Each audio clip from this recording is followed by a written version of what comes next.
la yuqatilunakum jami'an, dia bermaksud orang Yahudi itu tidak akan menyerang kamu dalam keadaan kamu bersatu padu. Tidak peliklah pada hari ini kalau kita lihat pelbagai usaha yang dilakukan oleh Zionis Yahudi yang sedang menjajah Palestin pada hari ini untuk memecah belahkan kita sebagai orang Islam. Jutaan US dollar diberikan kepada pemimpin-pemimpin Arab untuk memecahkan negara-negara Islam.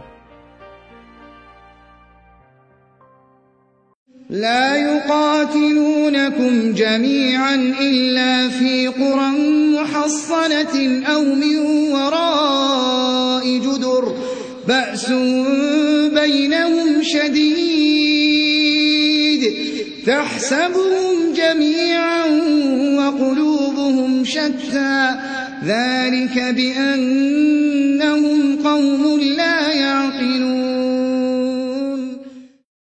Terjemahannya, mereka orang Yahudi tidak akan memerangi kamu dalam keadaan jami'ah, kesemuanya, kecuali ketika dalam benteng-benteng yang kokoh atau di sebaliknya tembok-tembok. Sebabnya, pemusuhan di antara mereka sama sendiri amatlah keras.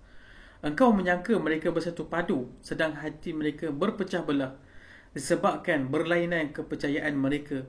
Yang demikian itu kerana mereka adalah kaum yang tidak memahami perkara-perkara yang sebenarnya yang memberi kebaikan kepada mereka. Surah Al-Hashr ayat 14.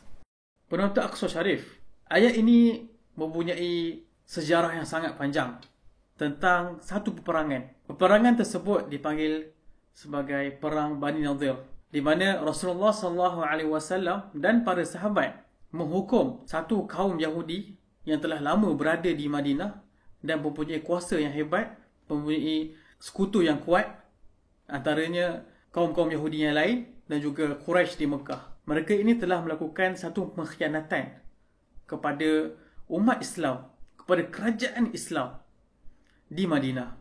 Disebabkan pengkhianatan tersebut bercampur juga dengan dosa-dosa lain seperti percubaan untuk bunuh Nabi, membunuh sahabat, merosakkan masyarakat, mengeksploitasi ekonomi di Madinah dan banyak lagi.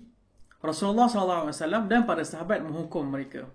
Dalam ayat ini, Allah Subhanahu Wa Taala ingin memberikan kita satu hakikat yang kita perlu faham dan perlu kita tahu, bahawa Allah Subhanahu Wa Taala mengatakan la yuqatilunakum jami'an illa fi qura muhassaratin aw min wara'i judur. Dalam potongan ayat la yuqatilunakum jami'an, mereka semua ini tidak akan memerangi kamu jami'an.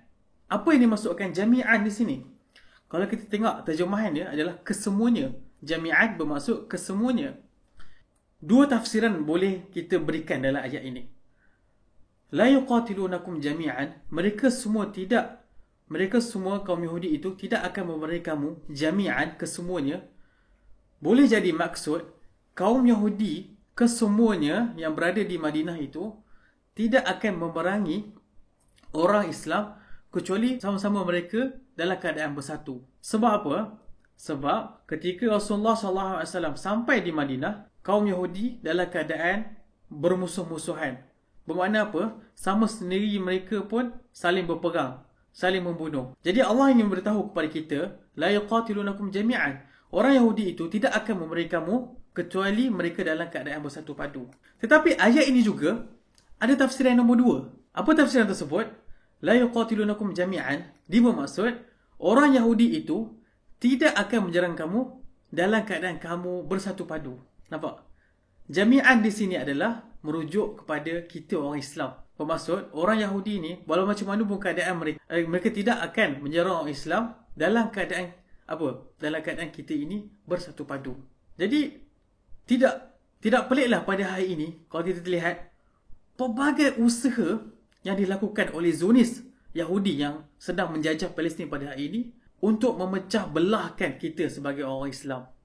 Jutaan US dollar diberikan kepada pemimpin-pemimpin Arab untuk memecahkan negara-negara Islam, untuk memastikan sama kita bergaduh dan sebagainya. Pelbagai pelaburan yang dilakukan dari sudut politik, dari sudut ekonomi, dari sudut masyarakat, semuanya adalah dalam usaha untuk memastikan umat Islam berpecah belah.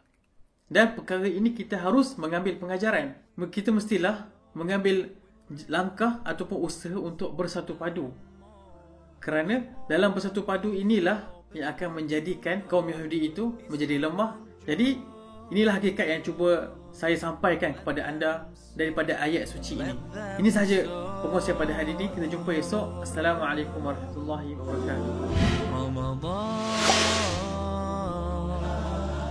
Ramadan